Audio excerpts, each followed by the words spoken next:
The sharp tier of newspaper sliced through the peaceful Riverside Park afternoon like a blade, and in that instant, the fate of 3 people shifted directions without anyone realizing it.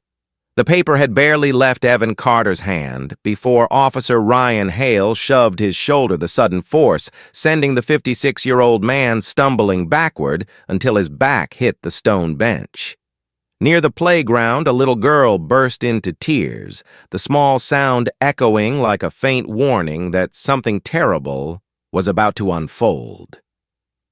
Ryan stood blocking Evan, his shadow, swallowing the golden sunlight spread across the park. He was young, his eyes carrying a prejudice that had been fed for years, and in his mind flickered a short, cruel thought that a black man in a suit could not possibly belong in a place like this. His emotions pulsed with that familiar sensation he always felt when he believed he was restoring order, as he liked to call it. Evan did not speak right away. He simply adjusted the wrinkle in his vest, his gaze impossibly calm. He knew the shove was not a random impulse, but the product of an invisible system of bias nurtured over decades, expressed through a heavy-barked command, and the way Ryan looked at him as if he were a fabricated threat. The crowd began to turn toward them. A frightened mother pulled her child closer, her eyes darting between Evan and Ryan, trying to guess what the man in the suit had done to deserve such treatment. Ryan snatched the newspaper again and ripped it cleanly into 2 pieces. One piece fell to the grass, the other hit Evan's chest before sliding down onto his carefully polished black shoes. Evan still did not react. His calm was neither weakness nor resignation, but the dangerous silence of someone who understood that a storm was coming and that he would be the one standing when it passed. Not far away, Officer Adam Ross felt a flicker of recognition as he looked at the man being shoved into the bench, but the moment slipped by like a passing breeze, swallowed by Ryan's harsh command as he reached for the handcuffs. Ryan was sure he was exercising power, while Evan understood that this very display was pulling the young officer toward a cliff he had no idea he was standing on. Evan spoke softly, each word steady and precise. "I am just waiting for my wife and granddaughter." Ryan let out a contemptuous laugh, a sound that made a nearby mother step back instinctively. "I don't care who you are waiting for. Stand up." Now. Time tightened. The crowd held its breath. Evan rose without resistance, without argument. Every movement was slow and deliberate, as if he were trying to show Ryan something. Ryan did not have the patience to see that real power never needs to raise its voice. But Evan's silence only looked like defiance to Ryan. He shoved him again, making Evan stagger a second time. That was the spark. A quiet anger spread through the bystanders. A man murmured that Evan hadn't done anything. A woman pulled out her phone, her hand trembling, but her eyes determined. None of them knew that only a few meters away, a security camera was slowly turning locking onto Evan's face, sending its signal across hundreds of kilometers to the FBI headquarters in Washington. In less than 2 seconds, the national system identified him, Director Evan Carter. Priority Alpha. A red alert lit up the federal network instantly. Minutes later in Washington, Deputy Director Lauren Miles dropped her coffee onto the floor as she stared at her phone, while in Arlington, Evan Carter was still being treated like a nameless stranger. Ryan did not hear the faint vibration from the phone in Evan's pocket. He did not see Evan's hand tighten slightly in an effort to stay composed. He had no idea that the man standing in front of him, the one he thought unworthy of even sitting on an old park bench, was the person with enough power to change the entire course of his life with a single fingerprint. But that moment had not yet arrived. The storm was still gathering, and Ryan Hale still believed he had everything under control. The distant sound of a car horn drifted through the late afternoon air, thin and sharp, like a ribbon of noise slicing across the quiet, yet no one in Riverside Park understood that it was the first warning of an earthquake quietly making its way toward them.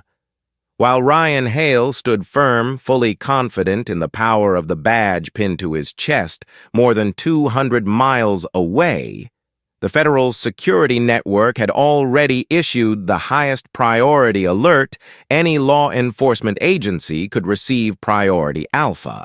The identity of the man who had just been shoved in front of the crowd flashed across multiple screens. Director Evan Carter, 56 years old, the head of the Federal Bureau of Investigation.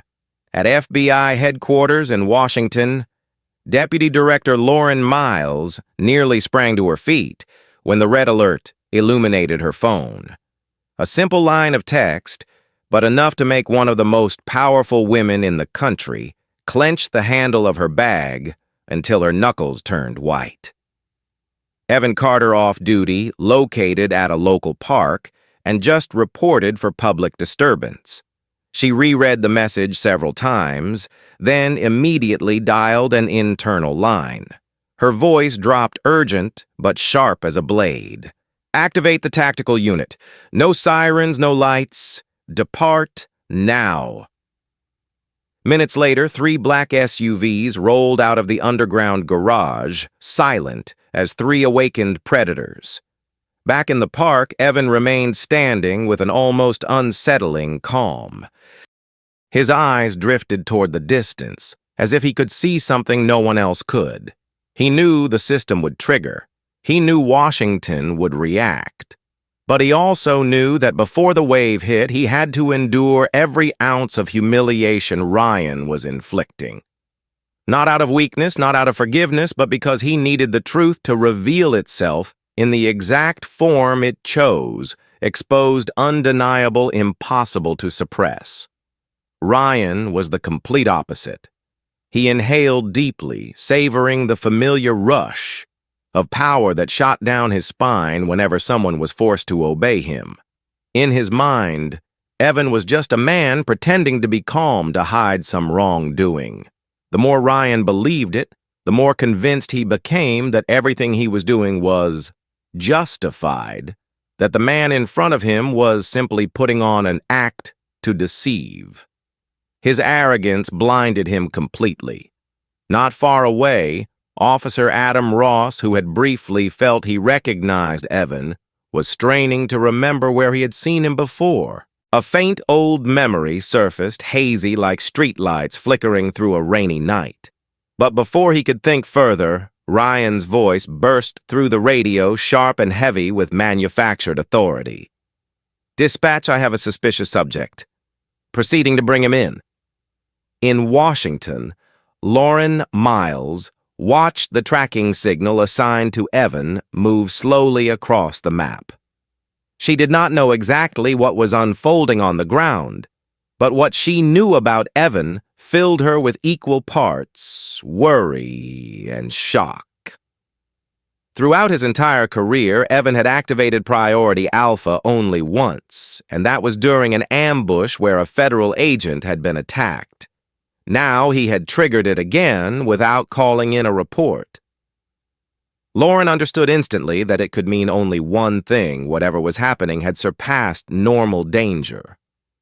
The 3 SUVs had already crossed the Potomac River, gliding past the historic buildings of Arlington at a steady but heavy pace.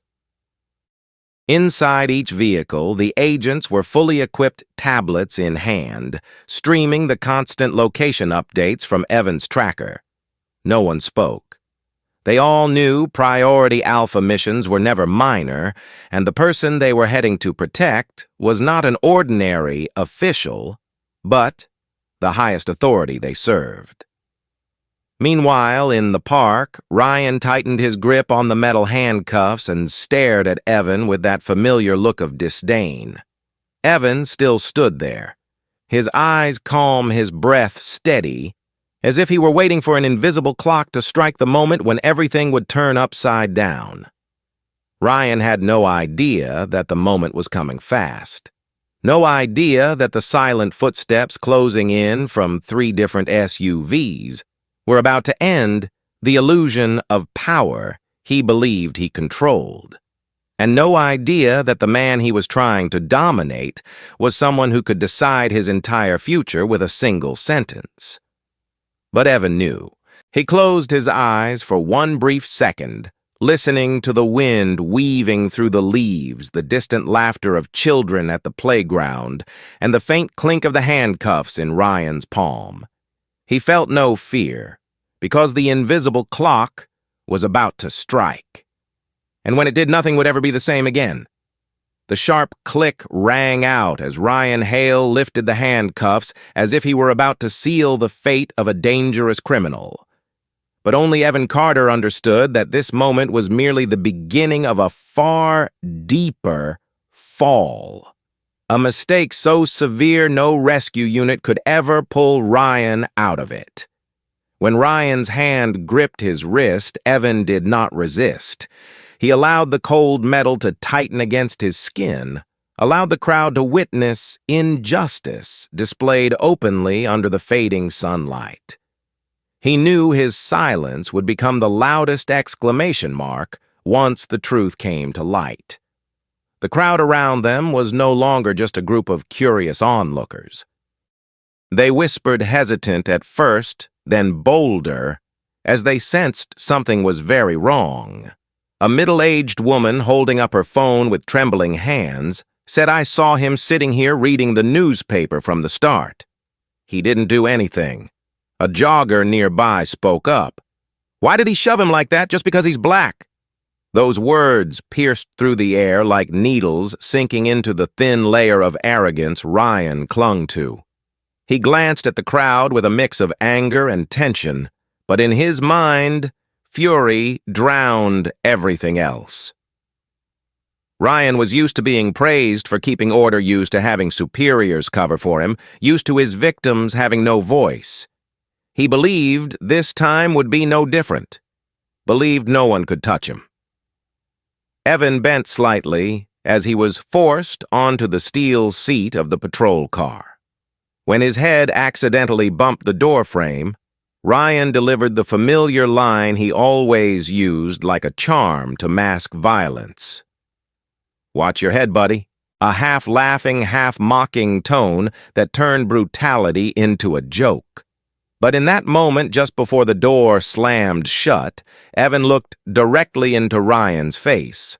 A calm, steady look so deep that Ryan instinctively stepped half a pace back without knowing why. It was not the look of a man afraid. It was the look of someone who already knew what was coming. As the vehicle pulled away from the park, Evan leaned back against the seat, taking a slow breath. He was not angry, not panicked. His mind was elsewhere, calculating, reviewing, memorizing every detail. Evan Carter was not just the director of the FBI. He was a man who had spent his life understanding how systems operated, how people abused authority, how truth could be twisted until it slipped out of the hands of those who deserved it most. On the small road leading out of the park, another car turned in, an old silver sedan, nothing remarkable.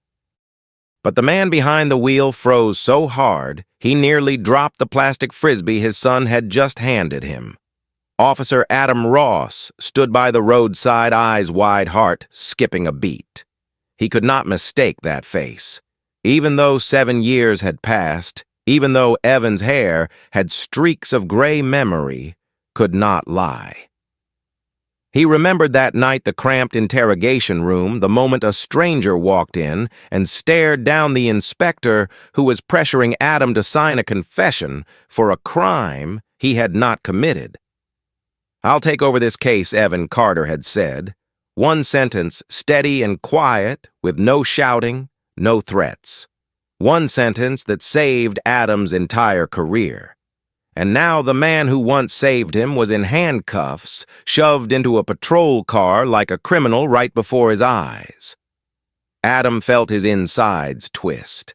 He hurriedly pulled his son off his lap, placed him in the back seat, then ran to his own car, digging frantically for the body cam he carried even when off duty. He switched it on, pointing it toward the departing patrol car. "Oh my God! It's him!" Adam's voice cracked, unable to finish the sentence. Inside the patrol vehicle, Ryan glanced at the rearview mirror and saw Evan sitting silently, eyes straight ahead. The stillness irritated him more than any resistance could have. He wanted Evan angry, wanted him to lash out, wanted proof to justify everything he was doing, but Evan refused to give him that satisfaction. Evan spoke only one sentence, light as a breath, but heavy enough to cut through Ryan's hollow confidence. "When you run my fingerprints at the station, make sure you check very carefully." Ryan burst into laughter, loud and mocking, bouncing across the tight cabin. "Don't worry. We'll run you through every database. You're not getting away." Evan turned his gaze toward the window, letting the last light of the afternoon fall across his face. The sunlight revealed something Ryan could not see, the absolute certainty that truth always returns on time. The patrol car turned left onto the main road, and from a distance, 3 black SUVs were speeding toward them, silent, as shadows that already knew exactly what they were about to end. The first reversal was about to begin. The door of the Arlington police station opened with its familiar creaking hinge, but today the sound rose like the curtain being pulled on a tragedy that was moments away from flipping itself over. Ryan Hale gripped Evan Carter's arm tightly, dragging him so fast it was as if he wanted the whole world to see that he was in control. But it was Evan who was observing, noting every detail, every flicker of unease on the faces of the officers standing in the lobby. No one knew who he was. Not yet. But the truth was moving toward them like an unstoppable undertow. Joel McCarthy appeared from the left hallway, broad-shouldered his footsteps, carrying the arrogance of a man far more accustomed to giving orders than taking them. When he saw Ryan escorting Evan in, Joel did not ask questions, did not verify, did not even glance back at the scene they came from. He simply nodded a confident nod from a man who believed he had enough authority to bend everything around him to his will. Processing room. Identity check. First. Joel said, his voice clipped but cold enough to resemble an execution order. Ryan pushed Evan toward the fingerprint station where Officer Miguel Ramos was resetting the scanner. Ramos was the type who followed procedures exactly, no shortcuts, no arguments. But no one, not even him, was prepared for the moment when the screen in front of him flashed bright with a blinding red alert. When Ramos placed Evan's finger on the scanner, the system emitted a beep unlike anything from a normal day. Sharper. Longer, instantly making Evan close his eyes for one brief second, like a man who had expected the moment to arrive. The screen lit up. Characters appeared one by one like hammers, slamming down the spine of the entire room. Match found. Evan Carter, Director, Federal Investigation Bureau. Priority Alpha. Notify the Department of Justice immediately. Ramos froze. His mouth opened, but nothing came out. Ryan needed several seconds to process it, and then his face drained from red to ash white. But it was Joel McCarthy's reaction that turned the whole room to stone. He lunged forward as if trying to sever a rope tied to a collapsing cliff. Without a moment's hesitation, Joel slammed the laptop shut so violently that Ramos nearly fell backward. System error. Joel barked, breathing hard like someone who had been punched in the throat. This is just a glitch. Ignore it." Ramos stammered. But the screen said, "Do you want to get suspended for disobeying an order?" Joel roared. Amid the rising chaos, two pairs of eyes remained outside the panic. Evan Carter, terrifyingly calm, and Officer Claire Dunn, who had been standing beside the document desk since the moment they walked in.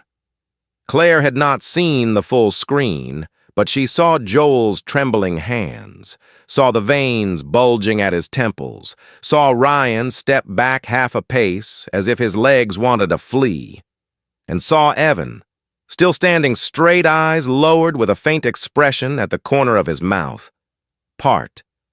Pity part, quiet certainty from someone who understood the inevitable was almost here.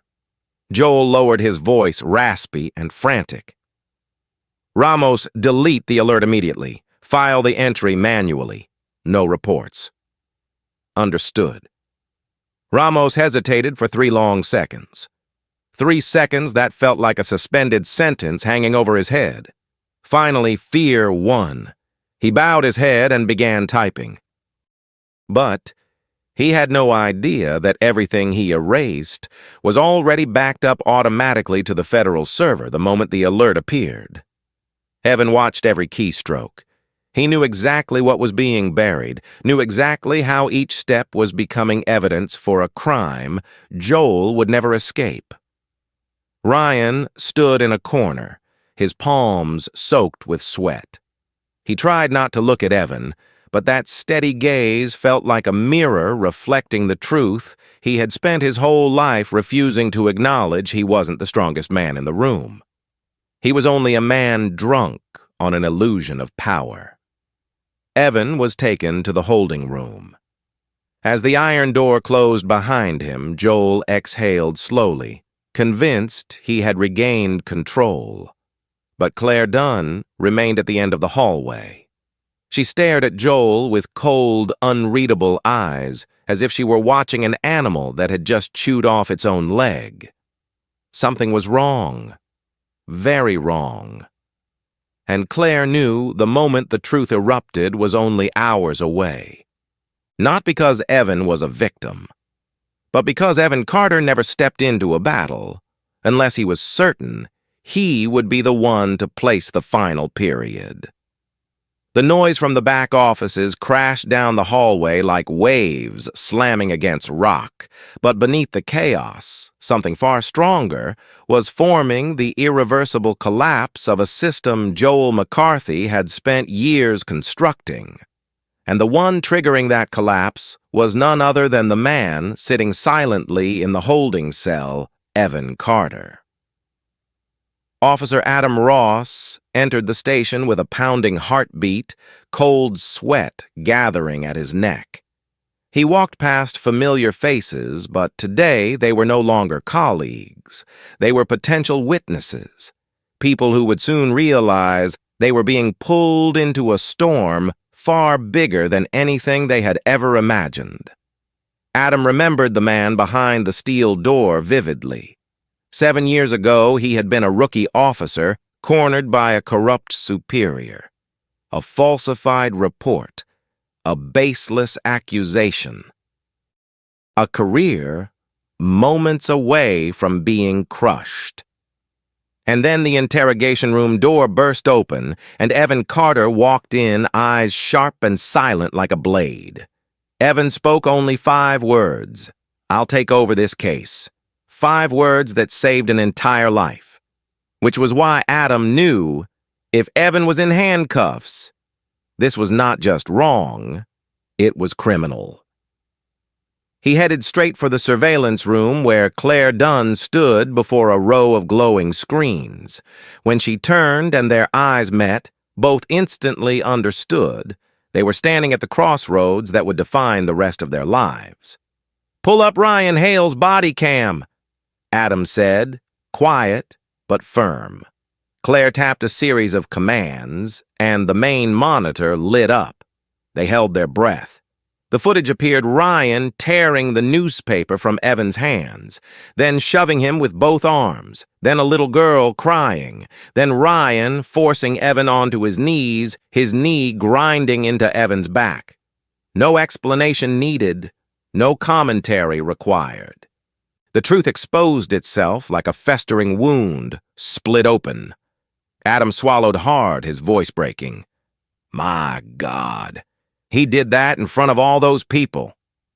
Claire said nothing. She simply opened the next file. Everything appeared with painful clarity. Ryan's voice shouting, "You people always cross the line." Evan raising both hands, not resisting, the thud of his head hitting the car frame. After a heavy silence, Claire opened another folder, one with a cold, emotionless name. Hale_cross_. Complaints. The two exchanged a glance before Claire double-clicked. A long list appeared. So long the hairs on Adam's arms stood up. 23 files, 23 names, 23 lives.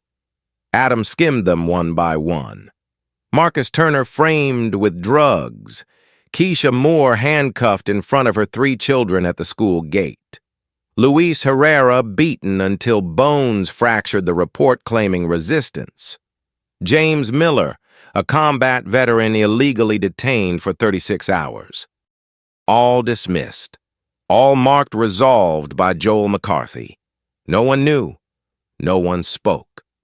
Until now. Claire whispered, her voice trembling, but her eyes burning, as if she were finally seeing the monster she had only suspected Joel buried them. Buried everything. For years. Adam felt something invisible clamp around his chest. He was not a man of many words, but rage surged in him like a rising tide. We can't let him get away with this. Not anymore. Claire nodded slowly. Then she opened one more file. The system log.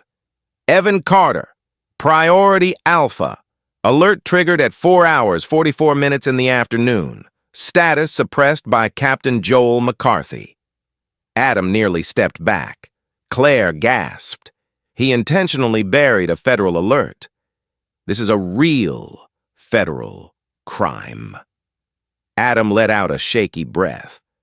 Evan's words from years ago echoed through his mind like a message carried across time. Integrity is never convenient, but it is always necessary. Without another word, Adam pulled a USB drive from his pocket and plugged it into the computer. Claire, back up everything. If tonight all of this disappears from the system, we'll still have the originals. Claire followed every step. Every report, every video, every system log copied onto the drives.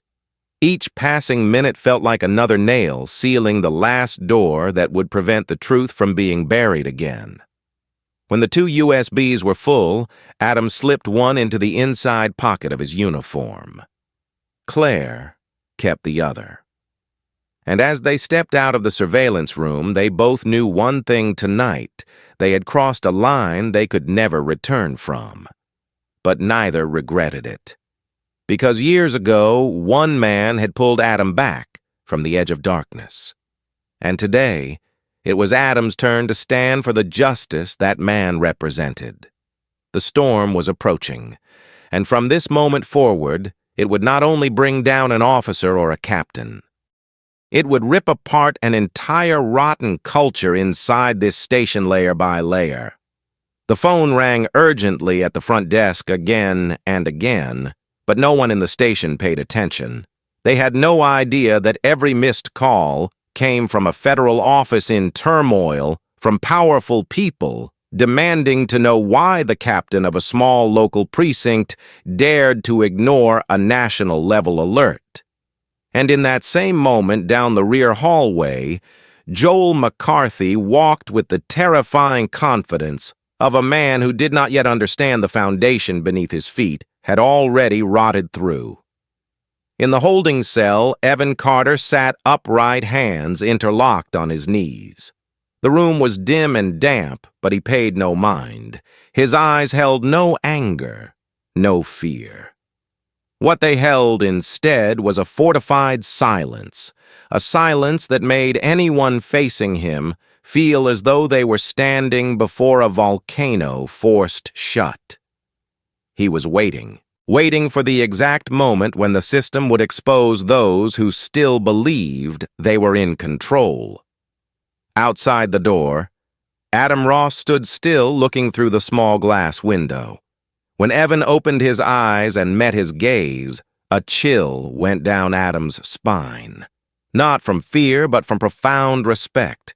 There was a resolve in that look, the same unwavering certainty Adam had witnessed 7 years earlier when Evan pulled him from the brink of a wrongful conviction. Adam whispered to himself like a vow.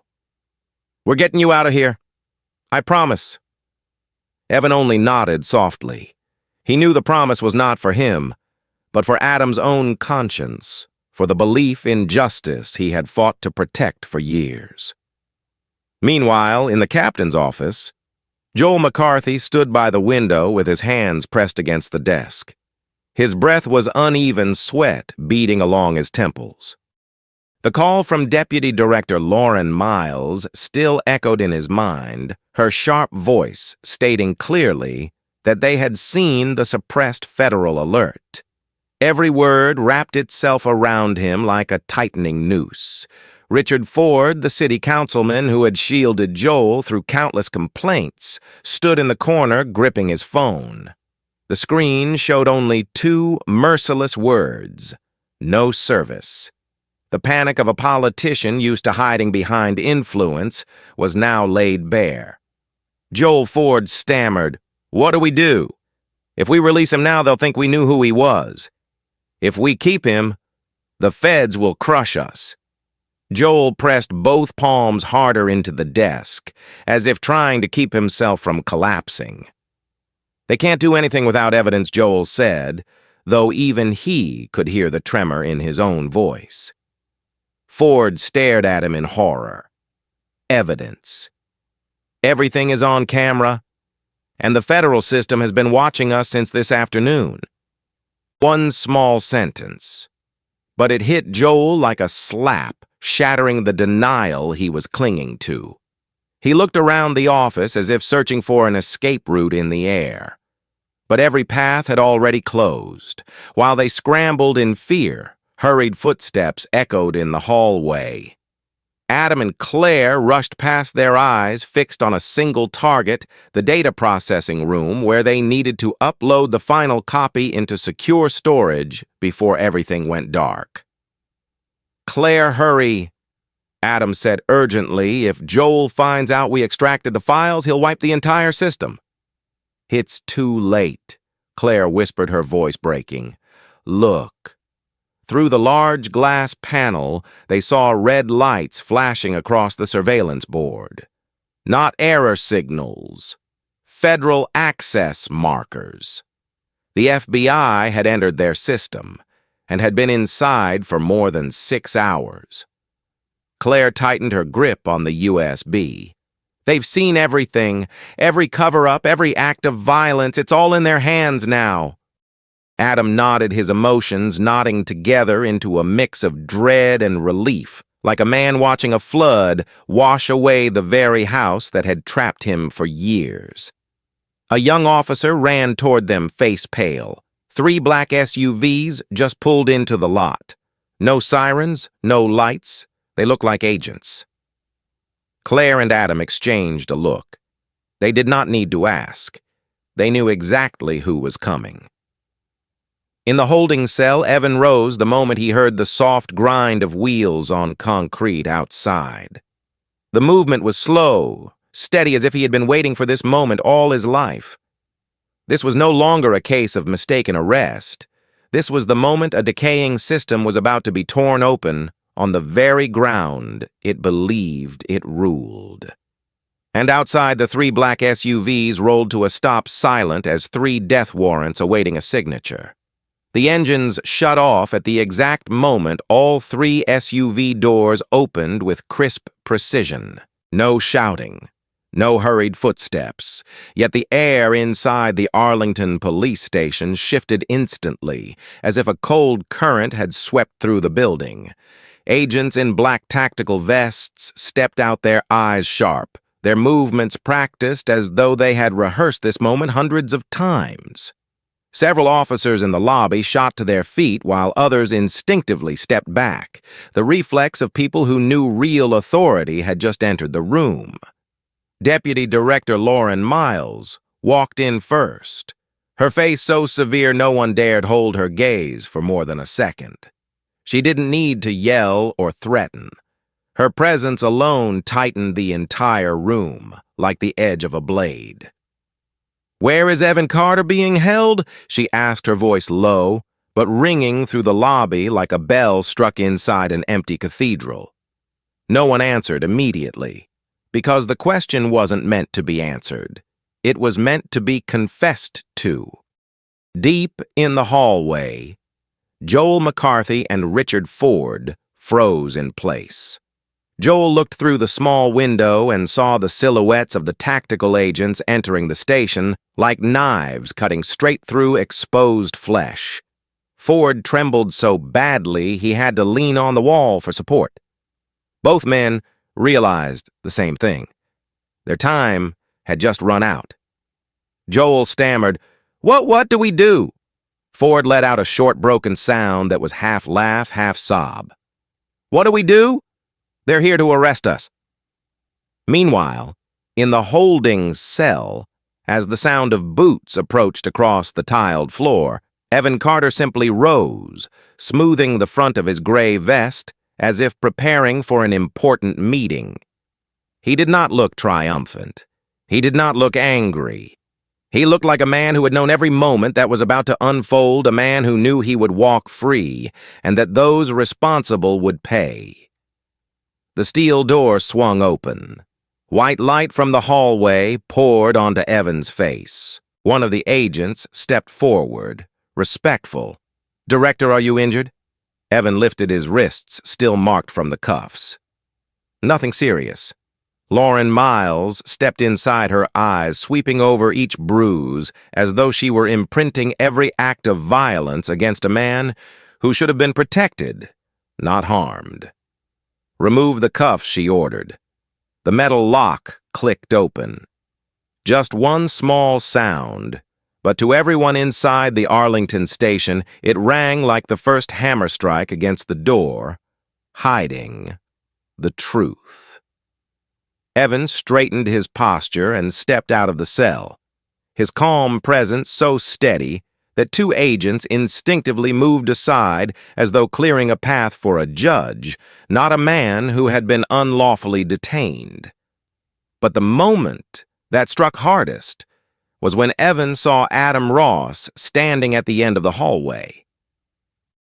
They looked at each other for only a few seconds, but those seconds carried 7 years of unspoken gratitude, 7 years of Adam carrying the words, "Integrity is necessary," as the compass of his life.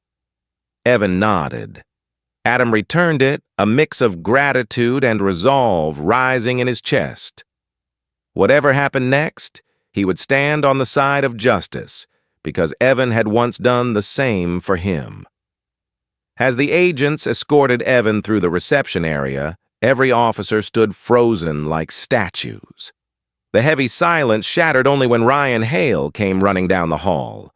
He stopped dead when he saw Evan no longer in cuffs, surrounded instead by federal agents treating him like a high-ranking official.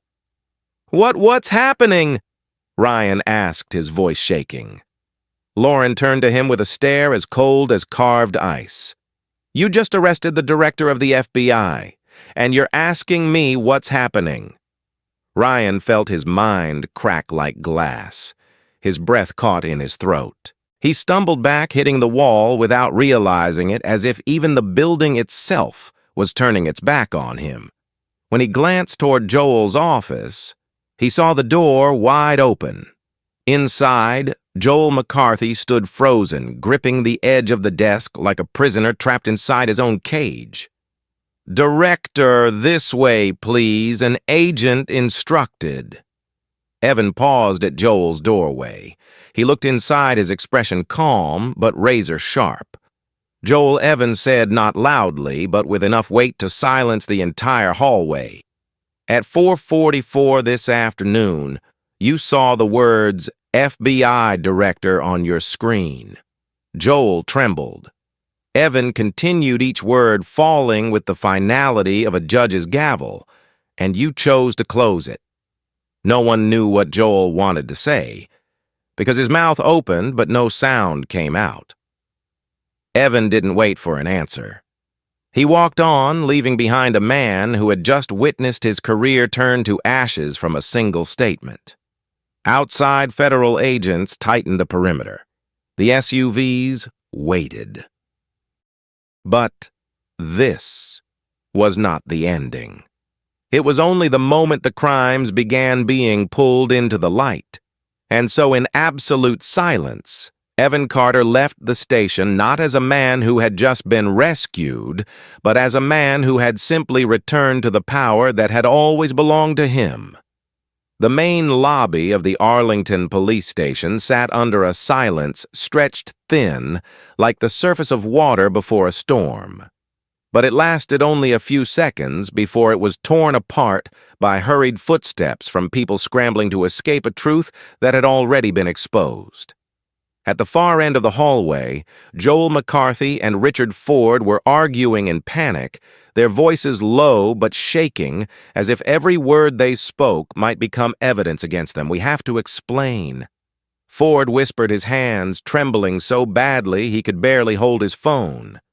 "If they get into the data processing room, they'll see everything." Joel gripped Ford's shoulders hard, his eyes filled with fear and anger. "There's no they will anymore. They already have. They're watching everything." Ford's throat tightened. "My God, what did you do?" Joel didn't answer, because he didn't know where the first wrong step even was. The moment he buried the first complaint, the moment he told Ryan to handle it firmly with an innocent black man, or the moment he slammed the laptop shut when he saw the words FBI Director. But none of it mattered anymore. Every road now led to the same ending. In the main surveillance room, Adam Ross and Claire Dunn were guiding a federal agent through the internal servers. The camera screens glowed bright, each video file appearing like a procession of silent witnesses. Claire stared at the monitor, seeing the access label, Federal Oversight Active. Next to it was a timeline connected continuously for 6 hours and 23 minutes. They didn't just watch the cameras, the federal agent said. They reviewed the logs, the emails, every data change made today. Nothing is lost. Nothing is reversed. Claire felt a massive weight lift from her chest. For years, she had watched Joel bury the truth with a signature, a threat, a closed file, and at last, that era was over. Adam understood what it meant, that the federal system had accessed the station so early, Evan had not been a random victim. He had known he would be targeted, and he had turned the attack itself into undeniable evidence. Only someone with Evan Carter's experience and terrifying composure could transform a moment of humiliation into the perfect trap for an entire corrupt network. Meanwhile, in the lobby, several young officers huddled together, their faces pale. One asked, "Is it true he's really the director of the FBI?" Another nodded, whispering like confessing a sin. The scanner confirmed it. "I saw it. I saw the alert with my own eyes." The whispers spread like wildfire. Everyone understood one thing: once the federal government stepped in, no one in the station could claim immunity. Those who had stayed silent, who had looked away from violence, who had stamped, resolved on civilian complaints, now faced the reality that silence was also complicity. The interrogation room door opened. Evan Carter entered the hallway, now surrounded by 3 federal agents. His gray vest no longer bore dust, but the red marks on his wrists remained stark, a reminder to everyone that one of the nation's highest officials had just been treated like a nameless criminal on his own soil. Adam looked at him, and in Evan's eyes he saw something beyond authority, a cold determination from a man preparing to unleash a storm, exactly where it needed to fall. Claire followed behind the group until they reached the hallway corner where Joel and Ford stood blocking the intersection. Joel's face was ghost white, his eyes filled with absolute fear. Evan stopped before them, but he said nothing. His silence was the verdict. Lauren Miles stepped forward in his place, her voice calm but sharp as a perfectly honed blade. "Captain McCarthy, Councilman Ford, you will both be interviewed." Interviewed the word every law enforcement officer understood best. It was not a question. It was the beginning of an irreversible dismantling. Ford tried to regain composure. We can explain." "No need," Lauren cut him off. "We have been watching everything since 2:30 in the afternoon." Ford's face collapsed, and for the first time, Joel lost the ability to speak entirely. Evan looked at them, his voice low but echoing all the way to the edges of the station. "What I need is not an explanation. What I need is the truth." At that moment, another agent called from the lobby, "Prepare the conference room. The Attorney General is on the way." The entire station froze. The Attorney General, the highest authority under the President. This was no longer an incident. No longer an internal investigation. This was a national case.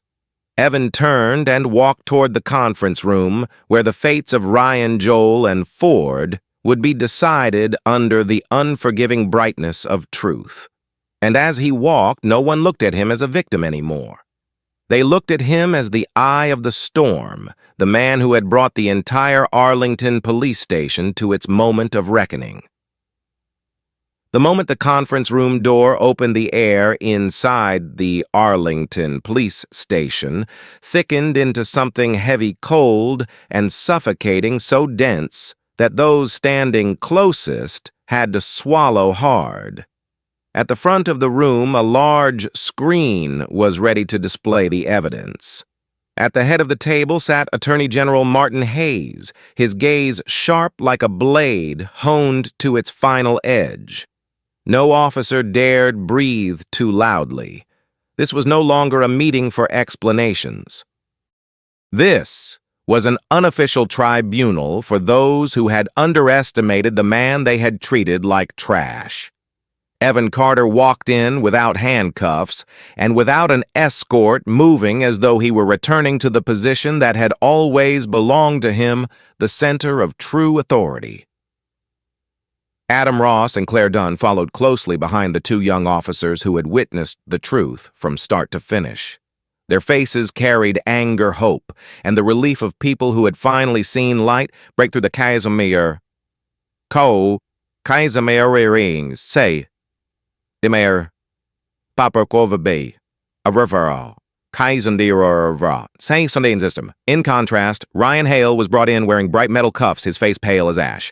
Joel McCarthy could barely stand, gripping the back of a chair for support. And Councilman Richard Ford, a man who once believed himself untouchable, looked as though he had just realized both his career and his freedom were slipping away faster than he could reach for them. Attorney General Hayes said nothing at first. He gave Lauren Miles a small nod. Lauren activated the screen, and hell officially began. The first video appeared Ryan tearing the newspaper, shoving Evan backward onto the stone bench in front of 80 witnesses and a crying child. Gasps rippled across the room. Then the footage shifted, showing Ryan forcing Evan to his knees, his knee grinding onto Evan's back. The sight of Evan raising his hands without resisting only made the cruelty more undeniable. Ryan lowered his head. There was nothing left to deny. Nothing left. to excuse. Lauren switched to the second video, Evan being shoved into the patrol car, his head hitting the doorframe, while Ryan chuckled and said, "Watch your head, buddy." A young officer in the room covered his mouth, horrified that he had been working alongside someone capable of such things. Attorney General Hayes laced his fingers together, his voice deep and striking like a judge's gavel. That is abuse of authority. But it is not the only crime. Lauren opened the next file, and the entire room jolted as though struck by an underground shock. 23 complaints, names of victims, buried videos, deleted evidence, and always the same phrase closed by Captain McCarthy. When the footage of Marcus Turner being framed with drugs appeared, Marcus rose to his feet, eyes red. "He destroyed my life. I lost 8 months in prison because of a bag of powder he planted in my car. My daughter thought I was a criminal." The room sank into a suffocating silence. No one dared object. Then came the footage of Keisha Moore handcuffed in front of her 3 children at the school gate.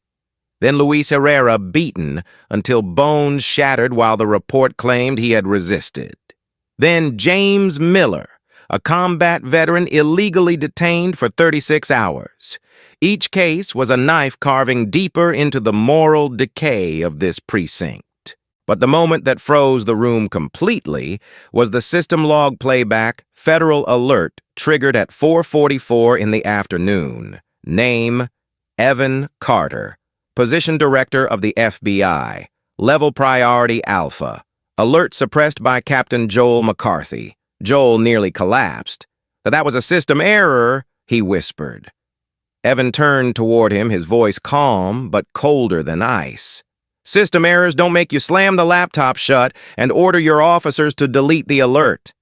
No one uttered another word. Then, Attorney General Hayes rose from his chair, each movement deliberate as though he wanted every syllable to carve itself into the air. "Ryan Hale, Joel McCarthy, Richard Ford. You abused authority, buried the truth, assaulted innocent civilians, and most significantly, you arrested the director of the FBI and attempted to conceal it. These are federal crimes." A federal agent stepped forward.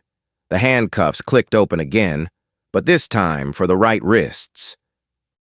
"Councilman Ford, you are under arrest for money laundering, corruption, and obstruction of justice. Captain McCarthy, you are under arrest for concealing complaints, suppressing a federal alert, and organizing systemic abuse of power. Officer Ryan Hale, you are under arrest for assaulting a civilian, abusing authority, and violating civil rights." The cuffs locked once more that day, but this time they were deserved. Evan watched, not triumphant, not satisfied, only with the quiet gravity of someone who understood that justice always demanded a painful price. But when Marcus Turner looked at him and whispered, "Thank you," Evan answered with a single nod. It was the only moment in the room touched by light, because today, truth finally had a voice. And justice, after years of suffocating under corruption, finally drew breath again. The next morning, new sunlight poured over Riverside Park as if trying to erase the stains of the day before. But everyone knew this park and the Arlington Police Department would never be the same again. The station doors opened and Evan Carter stepped inside once more, not as a victim, but as the director of the FBI preparing to finish the final stage of a reform he had quietly set in motion the moment Ryan Hale laid a hand on him in the park. Inside the conference room, the remaining officers of the Arlington Police Department sat in rows, their faces solemn. No whispers, no diverted eyes. They all understood this was the moment of reckoning. Either they would change, or they would be swept away by the wave Evan and the Department of Justice had already unleashed. Evan stood before them, his eyes moving slowly across the room, quiet, but carrying immeasurable weight.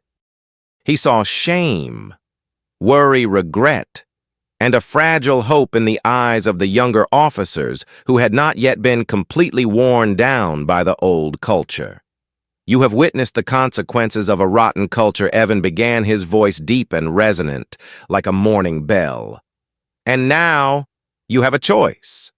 Either you continue protecting what is wrong, or you rebuild from the ground up." The room held its breath. Behind Evan stood Deputy Director Lauren Miles with her arms crossed and Attorney General Hayes reviewing documents.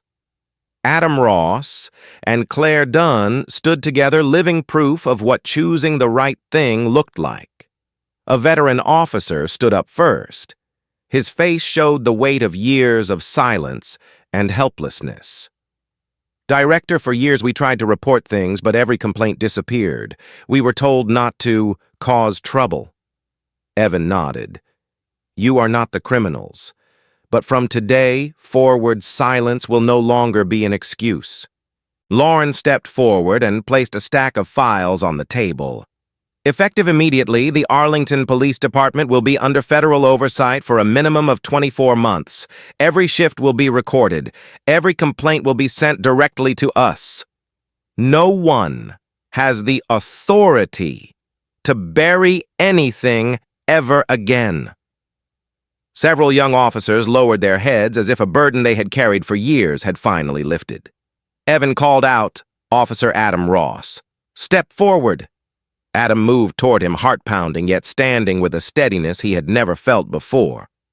7 years ago, Evan said, you stood up against wrongdoing even when your career was on the line. Yesterday, you did it again. You did not only save me, you saved this entire department. Evan held out a new badge with a silver edge. As of today, you are acting captain of the Arlington Police Department. 6 months probation. If you lead this team with integrity, the rank becomes yours permanently.